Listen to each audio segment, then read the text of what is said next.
everyone, and welcome to Uplifted Home. We are so grateful that you're here with us today.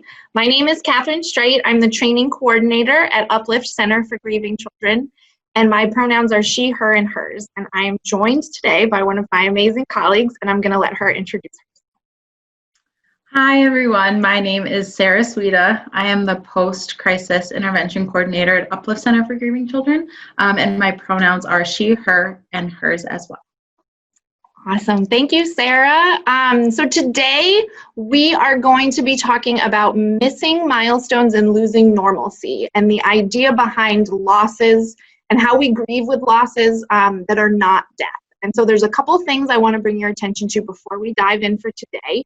One of them is that this is the third video in a series of 6 videos in our Support for Helpers series. Video number 2 is all about self-care, and since we are talking about grief today, I want to make sure to bring your attention to that. And so if you haven't tuned in yet or looked at any of the self-care resources available, I really encourage you to. The other thing is that today we're going to be talking about losses that happen to us through this pandemic that are not related to the death of a person. However, we do have a video right below this one, video number 4, that's all about post-death rituals during the COVID-19 pandemic. And so if that's what you're looking for instead, I really encourage you to check that one out below instead of this one. So today we are going to spend a lot of time not ignoring the elephant in the room of the COVID-19 pandemic. And so at Uplift, we are so privileged and honored to work with kids and their families who are grieving the death of someone. And we do this through lots of different forums and vehicles and mediums. But in all of our work, we define grief as this. So grief is all the thoughts, feelings, and behavior that happen to us after someone dies. And so this is the definition that we use, and we talk a lot with our families about how grief doesn't end. It's actually not something that has a set timeline, and it's going to be really unique for each one of us. And so if Sarah is grieving one way and I'm grieving another way, that doesn't mean that one of us is doing it better or worse, or one of us is stronger or weaker or farther along. It just means that we're different. And so we really believe at Uplift that right now through this pandemic, we're all grieving. We are grieving losses due to death, like we talked about a minute ago, whether that's due to the coronavirus or other causes of death that are still happening right now. And we're also grieving losses that are a lot more nebulous, that feel a lot more different, but are pervasive. They're specific, but they're hard to define. And so those kinds of losses might be things that were such a part of our regular life, or were experiences we were really looking forward to that have had to be canceled or postponed. And that's really what we're going to be talking about today. And so I'm going to turn that over to Sarah to tell us a little bit more about what those losses might mean for us and kind of what that grief might feel like. Thank you, Catherine. So like Catherine said, I'm going to talk about different things that we could have missed or we will miss in the midst of COVID-19. Something that we do so beautifully, as Catherine said in our groups, is to define what grief is after someone dies. But just a gentle reminder, the word grief in its totality is not resigned to talk about just the death of somebody, but it's the loss of something. So a loss of special time spent with someone, or the loss of a special moment you were looking forward to, the loss of just being in close proximity, closer than 6 feet apart to somebody. These are all losses, and they still deserve the same attention, and they still are able to be thought of as a grief experience, and then the emotions that come from those. So there are certain things that the world seems to be globally acknowledging as we're missing. Some of these things we'll talk about. So graduations are a big one. If you graduate or were planning to graduate as the class of 2020, 8th graders, younger students that are moving up, like 5th grade to 6th grade, middle school, that's a graduation and a milestone too. Don't minimize those because they're not the quote unquote big ones. They're really, really important, and they deserve time and space to grieve as well. Even the idea of stepping up from preschool to kindergarten, or kindergarten to 1st grade. Oftentimes those are adorned with different ceremonies, so we're not going to have the opportunity to enjoy those. So that's a big grief experience. Kind Catherine and I work a lot with youth in the city of Philadelphia. So the idea of graduating high school is a big, big milestone that a lot of our youth are going to be missing. And specifically with my role, I work a lot with youth who have experienced the death of someone really, really close to them in their class. So it could have been a classmate, a friend, a peer. A lot of youth are going to be grieving that moment to have their friend acknowledged in a really, really profound way at a ceremony, a graduation, any sort of way, perhaps like a moment of silence at the end of the school year, anything like that that could have brought a little bit of closure to them. They're not really going to have that experience. It's really, really difficult to navigate all of those things, and it can bring with it such an overwhelming sense of emotion, and that's okay. We're just here to kind of affirm that it's okay to feel like you were gypped, because you were. Perhaps you work at a school and you're not going to have the chance to say goodbye to students. Perhaps you're never going to see those students again because they're going to be out of your building, or you're going to see them next year, but still you didn't get that closure of your school year. And then maybe you're a student, or you are in contact with youth that are students, and they won't get to have their proms or their graduations or their big moments. A lot of sports teams had to cancel their season, so track and field and different things like that won't have their moments. So these are all ways and these are all moments that we won't have. So if you're experiencing grief, if you just feel like this stinks, that's okay. It's really, really normal. And you're not selfish by feeling like you got gypped and you're having an emotional reaction because of it. If anything, you should, because you were gypped, and that stinks. And then you're missing, so when we talk about all of these, so the graduations, and then as we're moving forward, you're kind of missing that milestone that's so representative of a journey. It's important to you, it's important to the people that are supporting you. So it's not taking away from everything you've done up until that point to achieve these things, but it is taking away that moment to celebrate you. So it's something that stinks, and that's okay to say out loud that it stinks. Something else that we can be grieving collectively would be the loss of the opportunity to celebrate a wedding. Personally, I think it's really good to talk from your own personal perspective on going through these things, so I'll do a little bit of that.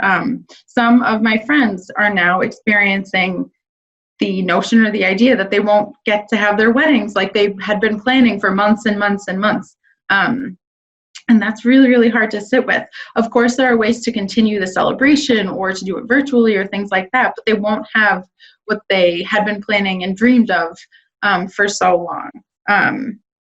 Maybe for you, you weren't getting married, but you were going to have a big role in that wedding of someone important to you, whether it be a friend or a family member. So you could also grieve that experience. Oftentimes, weddings are really fun, and they're an opportunity to gather with friends that you don't always get to see, with family that you don't always get to see. We know that we don't all live in the same neighborhood. So it could be the one time a year you get to see all your people, and then it's kind of like it was just ripped out from under your feet. And of course, there's the opportunity to reschedule these things, but no one planned for a pandemic. No one plans for these things, and life can happen. So it doesn't always mean that you'll get a second chance of recreating being a wedding guest, or, there could be financial implications to prevent you from being able to attend something that's been moved in the calendar. Things like that happen. So that's another kind of milestone that we wanted to acknowledge that a lot of people are missing out on right now. I love looking forward to trips. Not that believe me, I don't go on a trip every week. However, I do go on a couple throughout the year. They could be really, really small trips, an hour away, that I could just go to, and they're really accessible, or it can be a longer trip. Like, who among us isn't working for that vacation? I mean, really, I love what I do. So many people love what they do, but you work for the break too. A lot of the time you work for your weekends, and you work for a little time to just reset. I feel like right now there has never been a bigger moment to crave a reset from everything that's happening in the world, everything that could be happening in our personal lives. And these trips that we perhaps planned a really long time ago are now canceled. So it's not only you're grieving this and you're grieving that and you're bummed out about the end of a school year, but now that trip and the one time you were able to connect with your family with dedicated, uninterrupted time is now ripped out from you again. Like, that's really, really hard. And that's another milestone. That's another big life moment that we won't get to capture. So that's something really significant. We just need to validate that if you're feeling any of these really, really strong emotions attached to missing a trip or a wedding or a graduation, it's really, really normal. It's expected, and it's okay to continue to feel them. Just like there's no timeline with grief, you can allow yourself to be bummed out for a while. You don't have to say, hey, in a week I need to be over this because this is silly. It's not. They're really, really real things. One other thing I want to talk about could be the missing of holidays or holidays that were once celebrated in a specific way. So Easter wasn't that long ago. We're currently experiencing and celebrating Ramadan. Mother's Day is coming up. Father's Day is coming up. There's different holidays that, although we can celebrate them, they're going to look a little different. And of course, we can celebrate virtually, or we can do any of these things that help us feel connected to our people, but it's not quite the same. Another holiday that I love to acknowledge are birthdays. Birthdays are holidays. I won't be told differently. So you can celebrate in a way that allows you to kind of be close in proximity to people that are important. So I've been involved in drive-bys and some of my friends that got to kind of wave as it was their birthday and they were brought to their friends' houses. Like, that's amazing that we were able to experience that and get to see our people, not through a computer screen. There are ways to celebrate via Zoom or different virtual platforms that you can see people in real time. And although that's wonderful, and I am not trying to say it's not, because it's great and it's how I stay connected to my people, it's not always super accessible and it's not the same. And then there's those instances in which you can't just get in a car and drive 20 minutes and see your people because they live a lot farther, and you want to celebrate them and be there for them and do what you always do to honor your people or honor a holiday in a way that makes sense to you, in a way that's meaningful to you. And right now, every inch of that almost has to shift. So it's really, really difficult. And again, we just wanted to acknowledge like 4 big things that could have shifted really, really drastically and dramatically without our control over any of it. And if it feels like we are just longing for some control of something, that makes sense right now. And 2, it's okay that with each new news of something being canceled, you almost re-experience that disappointment again and again and again. Okay, so we wanted to mention those 4 big things just because it almost impacts everybody. If not everybody, it impacts a lot of us and a lot of people that we are attached to, and a lot of people that we're going to have to process with alongside with these losses and help them, because a lot of us are helpers and we can't escape it. So oftentimes we're the people our friends turn to when things are a mess, and that's okay. You kind of wear that as a badge of honor. I know I do, but you kind of have to re-grieve all of these experiences being taken away from you again and again. I know at the end of the school year, when we were told definitively that Philadelphia schools weren't going to be back in session for this academic year, it was like, okay, that I knew it was going to happen, but hearing that stunk. And as vacations, as we're looking forward to, or trips or this or that or weddings are slowly being canceled, even though I knew that it was going to happen, it still stinks and it still hurts the same. So just give yourself grace in these moments and patience. You're human. I'm not talking to any robots. You're allowed to feel what you're going to feel because that's just real. And that's what we're allowed to do right now. Yeah. Thank you, Sarah. Thank you so much. Certainly there are other experiences too that we're not mentioning, but I think one thing that society does as such a disservice to us is that society is awful at grief. And so we might be able to acknowledge that these are losses, but very often we're just told you have to be grateful, you have to be grateful, you have to be grateful. And so it's a very real experience that I know I've been struggling with, is that even if no one you knew personally has died from the COVID-19 virus, we're still losing things. We still are grieving. These are losses, and they're very, very valid and very real. And sometimes grief and gratitude are kind of clenched in the same fist. And so we're grieving the loss of what our life used to look like. We're grieving the loss of all the things Sarah mentioned. We're grieving whatever normalcy and predictability we had. And that means we are still able to be grateful at the same time. And so as helpers, sometimes we minimize what we're going through. It can also be really difficult, as Sarah said, because we're the people who fix things, and we can't fix this. And so acknowledging that we are also grieving a loss can be very healing and very relieving to our bodies and our brains that are carrying it. If we sort of deny that experience, it's asking our body to be in extra overdrive, even when we're already in overdrive all day long.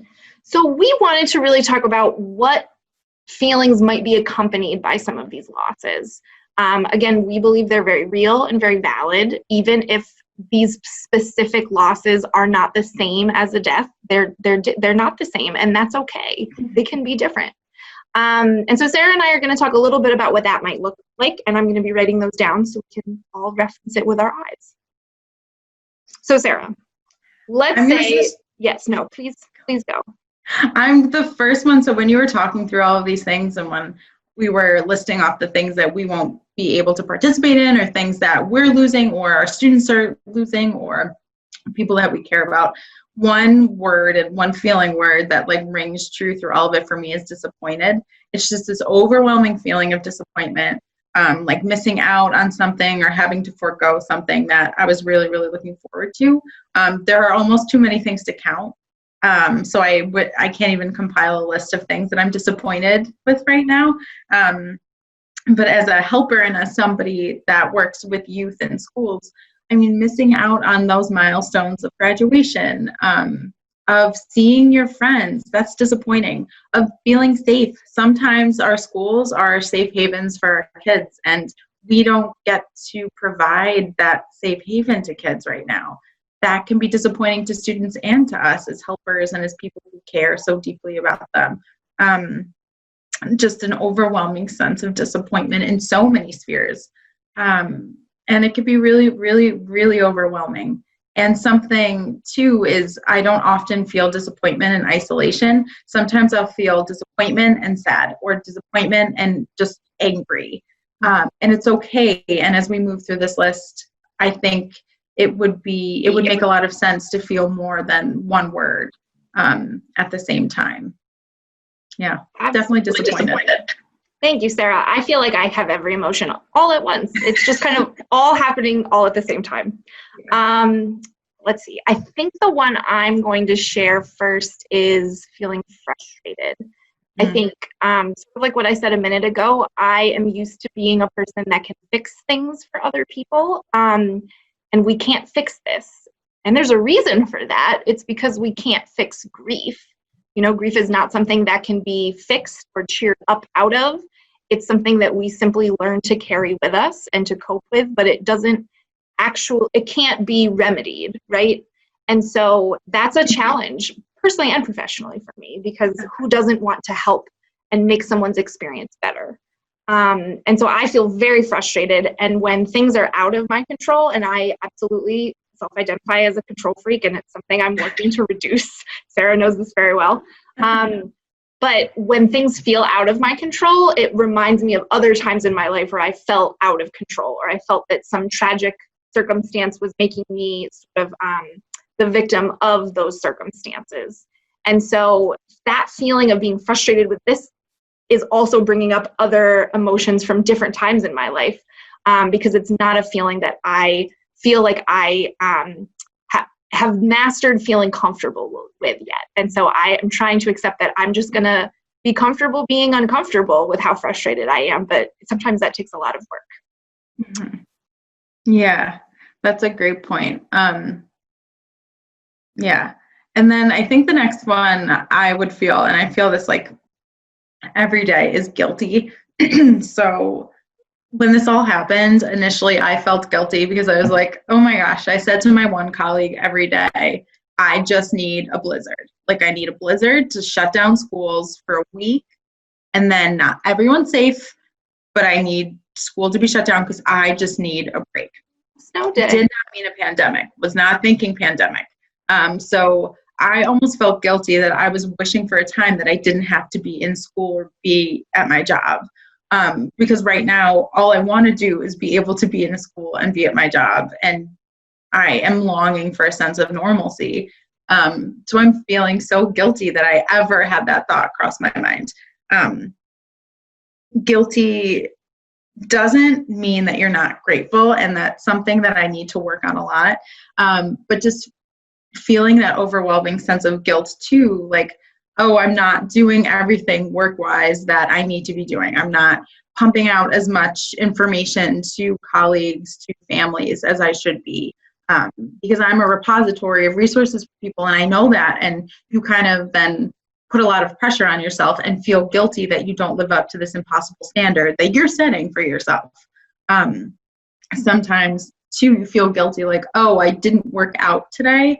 I'm in a pandemic. I can't leave my house, but I still didn't work out. Or I am so riddled with guilt because I didn't check in with that person that I should have checked in with. I didn't make 600 calls to people who would have appreciated my call.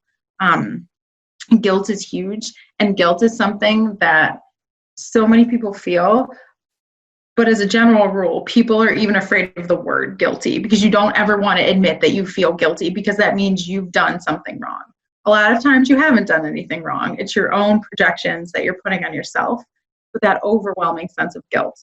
And I constantly have to remind myself, like, pandemic, it's okay if you eat Ben & Jerry's ice cream. It's okay if you didn't work out like a lunatic today. These are strange times. My body's absorbing stress. My body is responding differently to stress. Trauma, stress quite literally lives in the body. So my body's reacting differently. I don't need to add more guilt to that. But it's hard. Like, it's a hard line to walk, especially as a helper who, and so many people probably watching this can identify with that. Like, you're a helper and you're put on this earth to help people.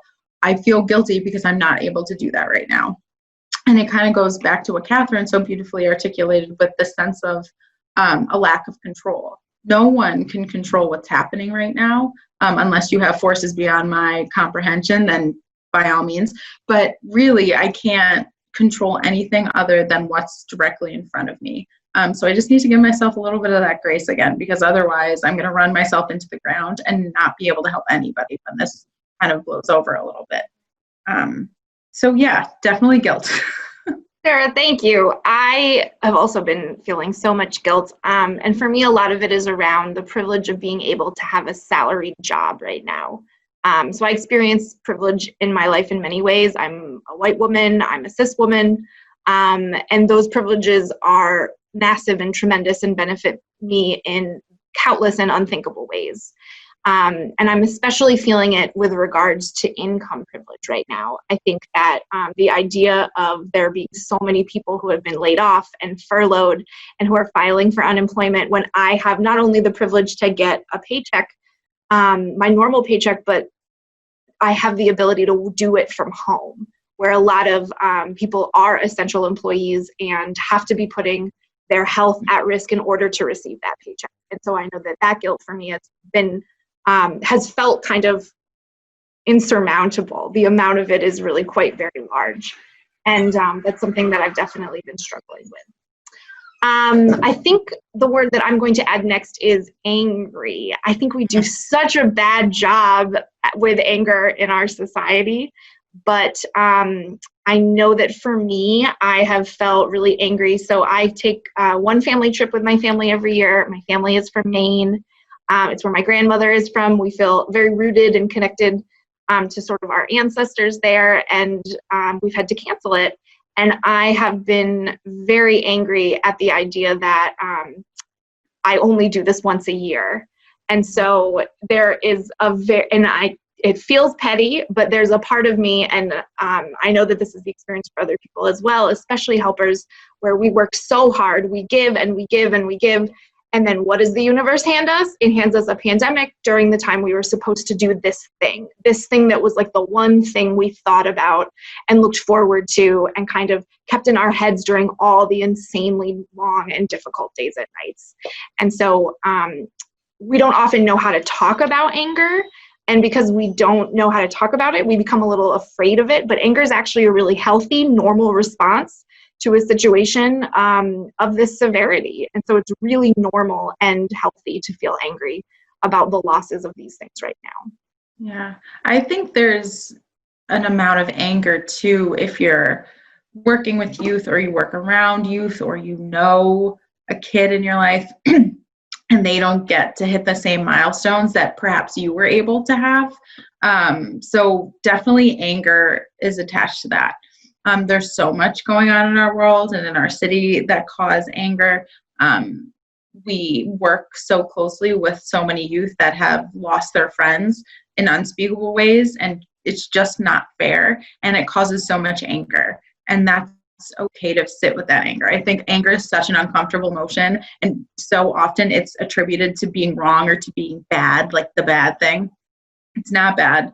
Definitely so normal. And if you're not angry sometimes, you're probably stuffing it down somewhere else. So someone once told me, like, if you name the emotion out loud, like, I am angry, it allows you to kind of feel that emotion. And when you're feeling that emotion, you're eventually going to allow yourself to heal from it. So that's something I like to remind myself about anger, because, like, man, I could get angry quickly and often. So it's okay to feel that way sometimes. So Sarah, what would you like to add? I am going to add the word jealous.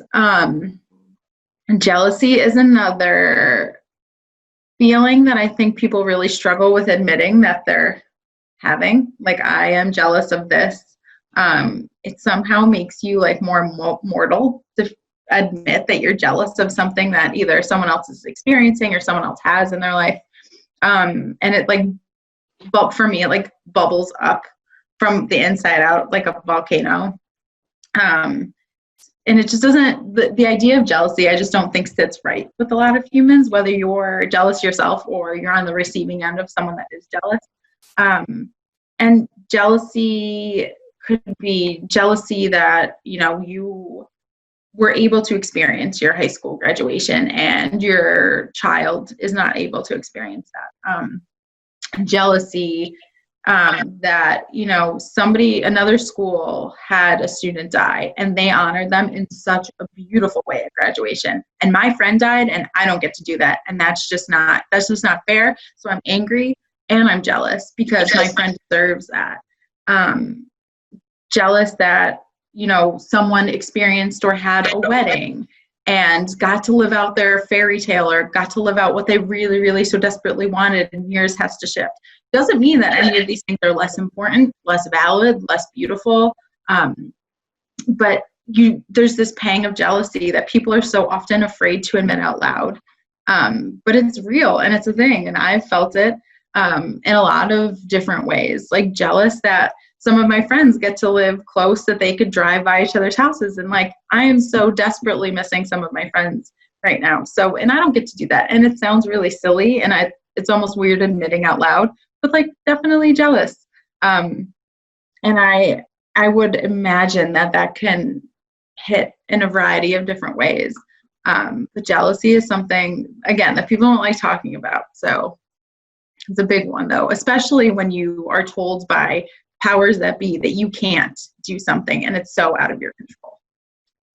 Thank you, Sarah. I didn't know how to spell that at first, but I think I figured it out. Thank you. I think I'm going to add worried to our list. I think everybody during the pandemic has some amount of fear or concern or nervousness or anxiety about what the future will be like. How will we move through this? Who will die? When will they die? Will I get it? Will the people I really care and love about get it? Will I be able to keep my job? And those can feel very overwhelming. But specifically regarding the losses that we've been talking about today, these losses that we may worry other people are going to tell us are insignificant. And so we might not even be allowing ourselves to acknowledge these losses because we're worried other people are going to judge us and say things like, how dare you be upset that you have to cancel these things? Like, there are people dying right now. And we still believe, yes, death is a loss. So are these things. And grief is going to come with all of them. I think especially with these losses that of these experiences that we've been talking about, I think it's really normal to feel worried about the people who you were supposed to do the experiences with. So like, well, when will they get married? Are they going to get depressed now because they're not able to go on the trip that they were really looking forward to? Maybe they have other mental health concerns and this was something that was going to connect them with really needed support. Maybe we're worried about the amount of support they're going to need from us now. And we might even feel really guilty to acknowledge that or say it out loud. But maybe you are the person that is there for everybody in your community. And so you not being able to get to them is going to require a lot of extra time on the phone for you. So maybe we're really worried about what they're going to need because we already have shrinking amounts of time, even though social media tells us all we have is time. I don't know about you. I have less time than I've ever had. And so I think worried is a really big one for a lot of us. Yeah. I feel like they say there's 24 hours in a day during a pandemic, but there's not. There's certainly not. Also, someone once said to, I may be misquoting this, but it was with very recently, they said there's no like Tuesday, Wednesday, Thursday, Friday anymore. They're just days. And I agree. But even though there's just days and it feels like there's boundless time, the time doesn't exist anymore. Everything is imminent, which can be scary and cause a lot of worry. And worry for a lot of healthcare professionals that are quite literally putting their lives on the line, and essential workers. So essential workers aren't just the people, like so deserved, the doctors and the nurses, physical therapists, speech pathologists, respiratory therapists, all these people in hospitals, social workers, maintenance staff. But it just goes so far too beyond just the direct care workers. There's people that clean up hospitals. There are people that have to be in grocery stores. So you might not know them directly, but there's a collective worry for them that I think so many people are feeling. So worry is a really, really good one. Thanks for that reminder, Catherine. Of course. What are you going to add? Relieved. I think relief is a strange one to feel. When we are in grief groups, we encourage youth to say relieved that is a feeling that they're feeling after someone important dies, even though it might feel wrong to say that you're happy or you're relieved. Relief is a strange one. But when I say I'm relieved, it could mean, well, I had this really important thing that I had to go to, but I really didn't want to go. So now that everybody has to stay in their house, this thing was canceled. I don't have to go. I am so relieved that I don't have to do this thing, attend this event, take this test. Maybe it was show up on a specific day at school. There could be relief attached to that, and you might feel guilty because, well, why am I feeling relieved when so many people are sick or so many people are struggling right now? I shouldn't be relieved. I should feel upset. Relief is a perplexing emotion to feel when society deems it inappropriate to feel, given a certain set of parameters, like a pandemic. You can feel relieved that there is something in your life that you don't have to attend to right now. It's a strange one, but one that definitely, I think, deserves mention. Yeah, thank you, Sarah. Something we always say to kids when we talk about relief is that it might be true for you and it might not be true for you. So it's okay if you're feeling it, and it's also okay if you're not feeling any of that. It might be true in the future for you and it might not be. And it's okay if that's not your truth. These are all just feelings that might be true for somebody, but only you really know what's true for you. I think the last one that I'm going to add is confused. I feel very confused these days. I think some of that is the effect of going through a collective traumatic experience. And so my brain is sort of a little foggy sometimes, and I'm confused about like what date this meeting is happening, and I'm confused about this video platform versus this video platform. But in terms of these losses of experiences and milestones, I think I'm really confused about what the future will look like, about when we will go back to schools, or what it will feel like when we do. I worry that it's really confusing for people who are graduating in my life, and they've shared that it doesn't really feel real. And so it's really confusing. One day you are going to school, or one day you're going to class, and then all of a sudden you're not, and you're doing it over the internet, or maybe you do or don't have access to that. And then all of a sudden you're done. And confusion about what does the summer really even mean. If you're a caregiver and you have kids at home, what does the summer mean, right? If the kids are already home with you all day. What does the summer mean if you're a student and you're already home? Maybe you're doing your work from home, maybe you can't. But what does it mean to sort of have this like anticlimactic end or closing to that? I think that can be really confusing for anybody who's experiencing a loss of those things. And I think that that's really normal. And I think sometimes we want answers and we can't really get them very clearly right now. And we can't predict things the way we want to be able to predict things. And holding that ambiguity really takes a great depth of internal courage. So I think confusion is a really big one for a lot of us right now. Yeah, I would agree. Thank you, Catherine, for sharing that one. The last one that I'm thinking of, if I can mention another one, would be the feeling of being alone or loneliness. I think everyone has forced to adjust to this pandemic and different stay-at-home orders, different forced closures of things, and they adjust to it in their own way. Again, just sometimes I think it's most helpful when I speak from my own perspective and my own personal lens. I am a people person. So many helpers are people, and they go into the professions and the roles that they've entered and they've chosen because they get energy from people. I get so much energy from the students in school that I get to work with, or the counselors, or the social workers, or my colleagues, my friends and my family. And that's how I get re-energized to go back the next day and do the same thing. And right now, that pool of energy has been limited to like nothing compared to what I'm used to getting. So as a self-proclaimed extrovert, which Catherine can attest to, like very, very loud and outgoing and needing to connect to people to kind of refuel that, it is so hard to get that when you stare at four walls and the only access you have to people is through a computer screen. Accessing people through a computer screen is great, and I am so grateful that a pandemic hit in a time, not a pandemic hit, but if it had to hit, that it hit in a time where I'm able to connect with people, and I get to see their face and kind of mimic or feel like we're together.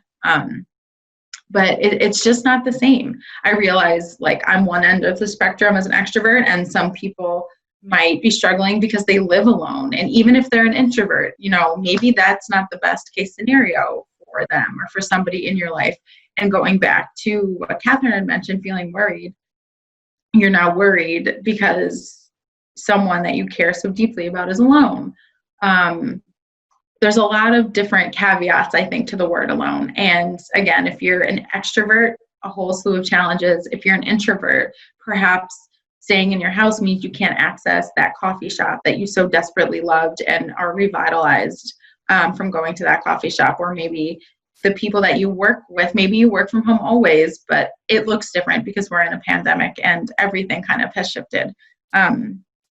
So alone too can kind of feel like longing for places, for safety, for people that you once were able to connect with and connect to. So there's a lot to go with alone. It's a really, really heavy one for a lot of people. And it's one that's really, really real. And I think to go back to that lack of control, we don't know how long this is going to last. So it's really important to kind of maybe shift expectations or really focus on self-care. And it's really easy to say that, but it's a whole different animal to have to do that and then expend more energy when you're not getting energy in the same way. So I honor that struggle. But you know, we have a great video too to kind of put that plug in about self-care that kind of explores different things that can be helpful. So loneliness and alone is a big one. And something I also want to say, I think this brainstorm was great, and to acknowledge so many feelings that so often people struggle with. To reiterate what Catherine said, there's no end all and be all list. You can feel none of these things that we mentioned. You could feel all of them at the same time. And it doesn't, feeling any one or multiple of these at any given time does not mean you're not grateful for what you have. Definitely something that I personally have struggled with, but a colleague of mine shared so beautifully that just because you're in your feelings doesn't mean you're not grateful. So they're not mutually exclusive, feeling worried and feeling grateful, or feeling angry and feeling grateful, feeling jealous, feeling bummed out, any of those things. But I think it's worth mentioning again, just because you're in your feelings kind of doesn't mean you're not grateful for what you have. Allow yourself grace to feel anything you need to feel, because this is real and you've never lived through a pandemic before, probably, unless you're one of our Spanish flu comrades. And in that case, hats off to you. Thank you, Sarah. I know it might seem a little odd to sort of think about all the feelings we might be feeling in these losses and write them all down. But I really encourage you to sort of think about the words on this list. Think about what is true for you. Think about what's not on here that's true for you, and give yourself the gift of the truth. A lot of times we might feel relief when we just allow ourselves to acknowledge what's really going on for us. And when we can mention something, I think a lot of times it becomes more manageable. And so now that we know what's going on for us, we can work to cope with it. We can't fix these feelings, right? They can't really be fixed because grief can't be fixed. But we can learn to cope with them and to reach out and seek support when we need to. But we, like the saying goes, you can't pour from an empty cup, but you also can't fill a cup if you don't acknowledge that it's empty. And so there would be nowhere to pour into. And so that's sort of our rationale for walking through that. I appreciate you going there with us. The next thing we wanted to talk about briefly was this idea of minimizing. And so many of us do this all the time. This might happen when somebody tells you, like, oh, you did a really great job with that thing that you did. And your response is, oh gosh, it really wasn't that hard. Oh gosh, anybody could have done it. Oh no, I messed this up and I messed this up. That's what we're talking about when we talk about minimizing. We're talking about sort of taking an experience for us that was very real and pretending that it's not happening, kind of denying the truth of that. And so there is a lot of messaging going on right now that is telling us that we don't have the right to grieve these losses, because we might not also identify with a loss due to death. You could very well have both. You could have somebody or many somebodies who's died during this pandemic, and you could be experiencing the loss of all of these experiences, the loss of that predictability, the loss of the rituals that we use when very tragic circumstances happen. And so when we think about grief, the important thing to remember is that we were never actually meant to grieve alone. And so this pandemic, while asking us to stay at home for our safety in the ways that we're able to, it's really asking us to do the opposite of what grief needs.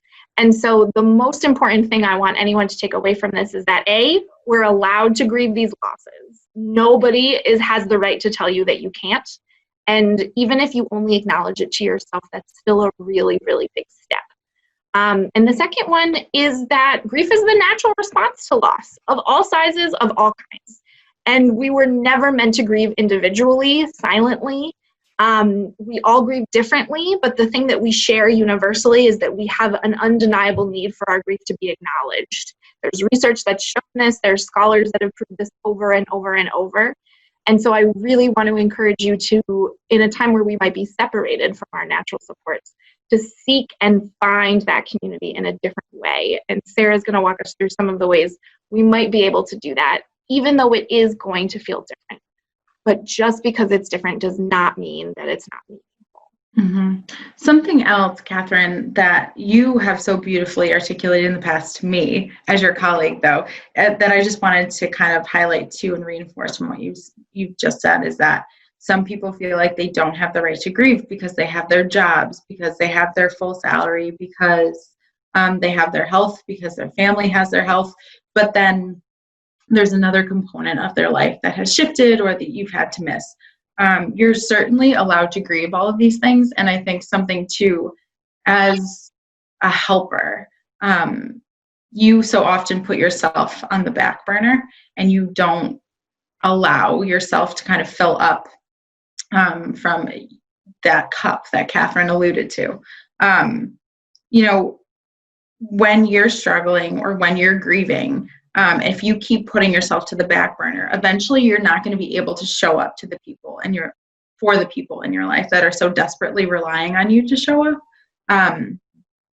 So you kind of have a responsibility to these people in your life that you care so much about to take a pause and to give yourself a gift of 5 more minutes in bed, an extra second to collect yourself. Allowing yourself the grace and the space to grieve if and when you're ready. I think it's a strange phenomenon being a helpless helper right now. I think so many people in this field or in different fields have shared this with me in one way or another. If you're a helper, you're supposed to be that person that folks come to, whether it's your friends, a colleague, the population that you work with, and you're supposed to solve. You're supposed to be the problem solver.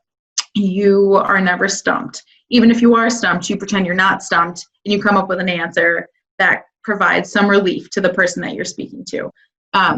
With your friends, they could be upset, but they know that you are that pillar friend that they go to when they're upset, and you have at least some words of wisdom that you could provide them to provide them with calm or grace to continue on and to make them feel better, make them smile, make them laugh, even if it's like a terrible joke, which I am full of. So it's a really, really strange thing to sit with, not being able to help people. So one of the ways that I identify even as myself is a helper. But now I feel like all of the ways that I can help people, it's all moot right now because I'm sitting in the comfort of my home and I'm talking to computer screens all day. And I feel like I'm not doing anything. I am not doing the work that I so desperately need to do right now.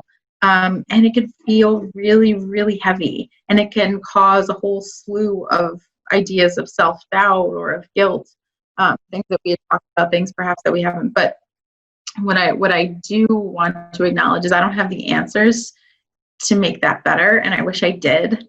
But just a gentle reminder to give yourself grace, because sometimes just waking up and getting out of bed is helping somebody. Maybe you don't realize that, but just sending one text or just showing up in some way doesn't have to be this grand entrance or this grand sign or this grand gesture. It could just be showing up. That's going to help somebody. So it's shifting how we show up and how we help, absolutely. And that takes grace and time and patience to kind of sit with. But just give yourself a little bit of grace right now, because everyone deserves it. I say it as a reminder to myself as much as I say it to everybody else. So yeah, Catherine, I don't know if I kind of went in a different direction there, but I just wanted to point that out because it's very important. That was perfect. So Sarah, we're grieving these losses. Mm-hmm. What are ways that you have found not to fix them because we can't fix them, but what are ways that you've found to cope with them in terms of seeking out those people that you can't be with right now? Yeah. So like I mentioned, I get my energy from my friends and family and other people that I can connect with. And I can't physically do that right now, but what I can do, there are different apps that you can download to your phone. Most of the ones that I use are on my phone. So I do have a smartphone, but I use Zoom. House Party is a great one. You can play games with your friends, so you could feel like you're connected even though you're not. So you can plan perhaps like a virtual game night with your friends, which is really cool. I've done that with my friends. Terrible at drawing, terrible at Pictionary, but let me tell you, it's a great time. So I really recommend House Party. That's a fun one. I know that there's ways to connect on like Facebook chat, but the virtual like messaging portion, so the face chat. If you have iPhones, you can use FaceTime. I know there's different compatibilities. If you do have a Chromebook, if you do have a laptop, a lot of these work on those too. But again, I typically use my phone. Google Hangouts, I believe, is now free, so you can kind of video chat with people there too. So that's one way that I feel like I'm connected socially. Another thing that I really love is listening to podcasts, and it sounds silly. I think some people are like super anti-podcast, and that is totally fine. I'm not here to convert you. But what I will say is sometimes when I'm cooking at night, I'll put on some of my favorite podcasts. And it's kind of like I'm having a conversation with friends, because you almost build a rapport with the people that are on a podcast. So it's a way to still feel connected to things that are happening in the world or globally or this or that, which is pretty cool. And I really, really like it. I won't do my podcast spiel, Catherine, don't worry. I try to make Catherine into a podcast convert. I'm trying.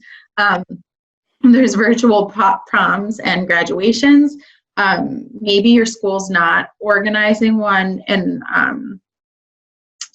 like a big way, but maybe your close group of friends, or maybe you know a youth that you can help kind of facilitate a virtual graduation from a grade, a virtual prom. There's college signing days for sports that impact high school students, or even college students. They could have worked their whole life to try to walk across that stage, and they don't get that right now, and that stinks. But what's a way that we can be creative and do it virtually? The John Krasinski does Some Good News, and I believe he did a virtual prom and a virtual graduation, and that's a free thing that you can access on YouTube, which is cool.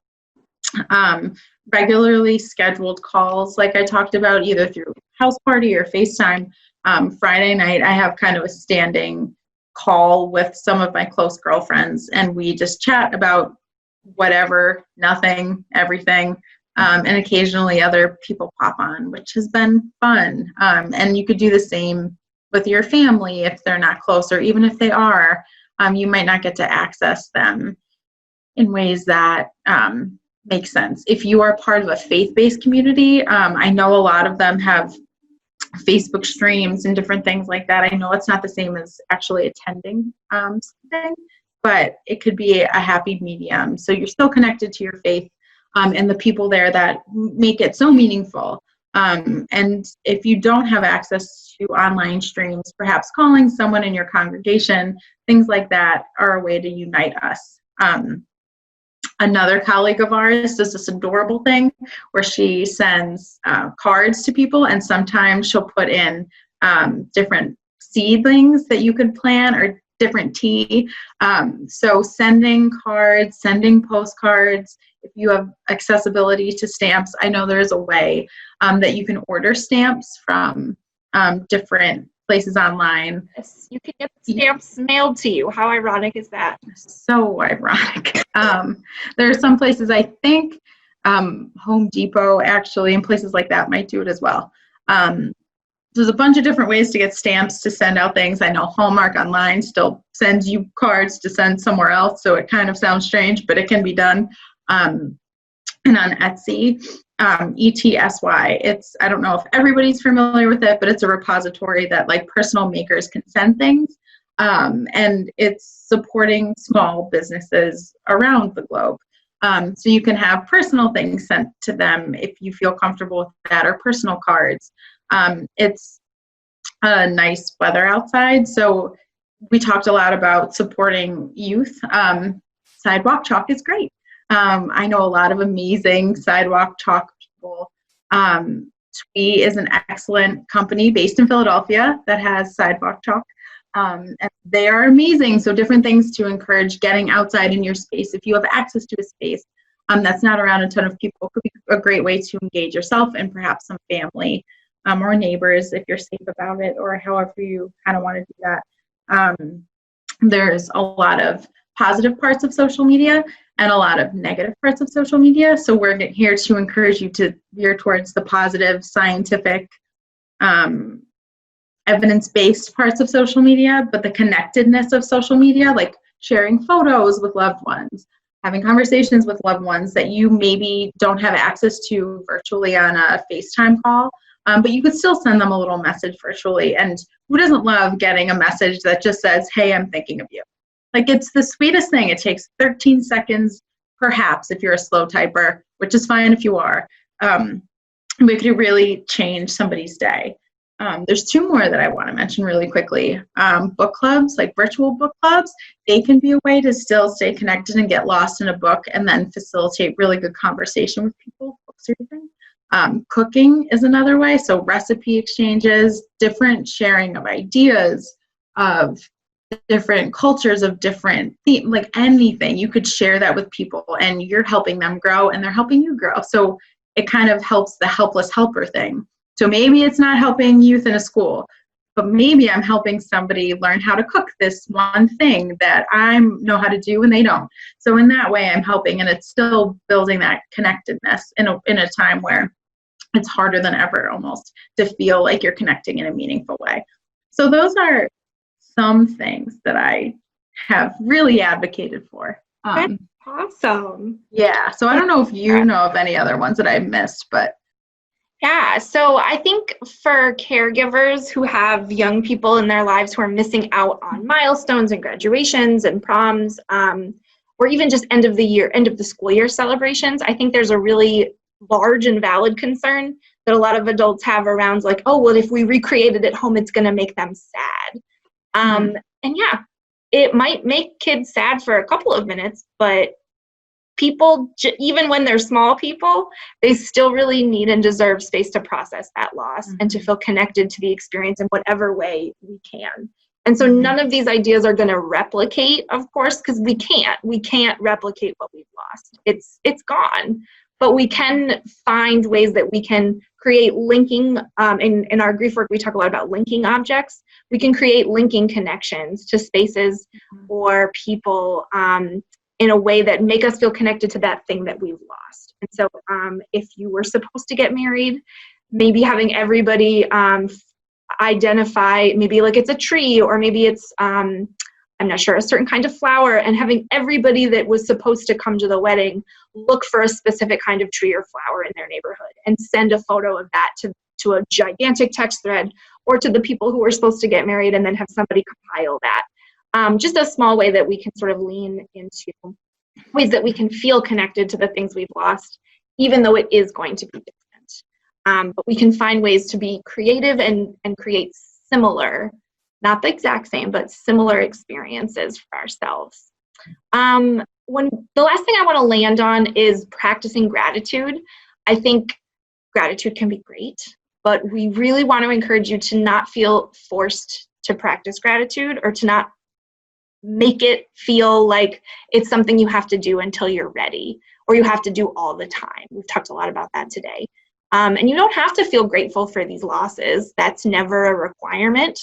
But maybe the ways that it can bring you joy, and the ways that you can create rituals in your life, particularly around these experiences that we're missing out on, those can be comforting and reassuring in a really scary and tragic time right now. So before we wrap up, Sarah, was there any last words you wanted to share?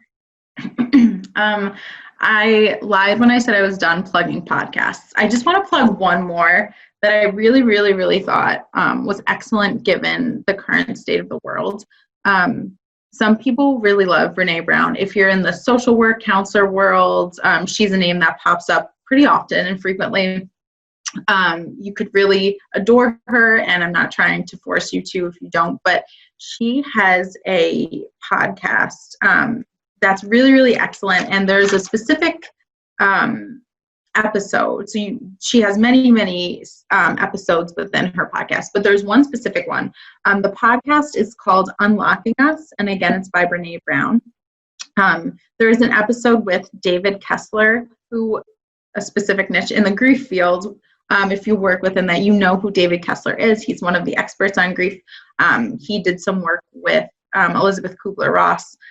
So really into the grief stuff. And it doesn't necessarily focus solely on the death of someone. It's just the collective loss of what everyone's experiencing right now, which is the world we knew pre-COVID-19. So again, the podcast is called Unlocking Us by Brene Brown. It's an article that features David Kessler, and it's on grief and finding meaning. Just one that I would really recommend. I've listened to that particular episode like 3 different times. And it's just really helped ground me in acknowledging that I'm not crazy for feeling all of these things at the same time. And I think my last sentiment would just be the gentle reminder to kind of give yourself grace right now. No one's going to be perfect. No one's going to come out of this pandemic batting 1,000, for all my sports junkies out there, or really just making this new person that was crafted in the flames of the pandemic. No one should expect you to do that. It's okay if you just come out of it, and that should be awarded. You don't have to write a award-winning Pulitzer Prize piece or write a symphony or do anything that apparently people have done when quarantined. Just kind of take it one day at a time and give yourself grace to do whatever you need in that moment, and that will get you out of it. So no added pressure. Everyone's doing great just by showing up. So Thank you, Sarah. Yeah. I want to encourage everybody to tune into the video right below this. If that's of interest, that's all about developing new rituals post a death, when we can't do a lot of the things that we're used to being able to do after a death during this pandemic, as well as the self-care video, which is the video right above this, video number 2, because talking about all of these emotions can bring up and surface some of them in us as we talk about it. So you are always deserving of that support, and during this time, it's most important to give yourself what you need. So to adapt the words of Mr. Rogers, I will say you are already more than enough, exactly the way that you are. So thank you so much for being with us. Please be gentle with yourselves. Bye. Bye-bye. Thanks.